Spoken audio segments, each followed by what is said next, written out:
En noviembre, productos yucatecos incursionarán en el mercado chino, luego de que el gobernador Mauricio Vila Dosal y representantes de la Cámara de Comercio del país asiático establecieron diversos acuerdos para que empresas locales se conviertan en proveedores de mercancías de aquella nación.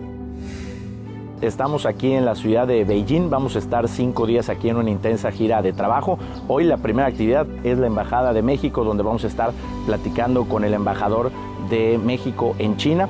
Vamos a estar en 5 días, vamos a estar en Beijing, vamos a estar en Ordos, que es Mongolia Interior, vamos a estar también en Hangzhou, vamos a estar también en Shanghái, así que bueno, les vamos a estar platicando, vamos a estar trayendo nuevas inversiones a Yucatán, tenemos una agenda muy intensa. En el primer día de actividades de la misión comercial que encabeza Vila Dosal, se reunió con Sun Xiao, director general de la Cámara de Comercio de China, con quien acordó iniciar la red de proveeduría de productos yucatecos.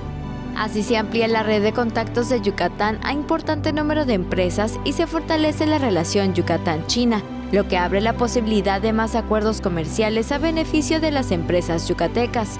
Vila Dosal expuso ante representantes de la Cámara de Comercio las ventajas comerciales e industriales, logísticas, de infraestructura, capital humano y seguridad que el Estado ofrece para albergar empresas chinas para que se traduzcan en la atracción de más empleos mejor pagados para los yucatecos.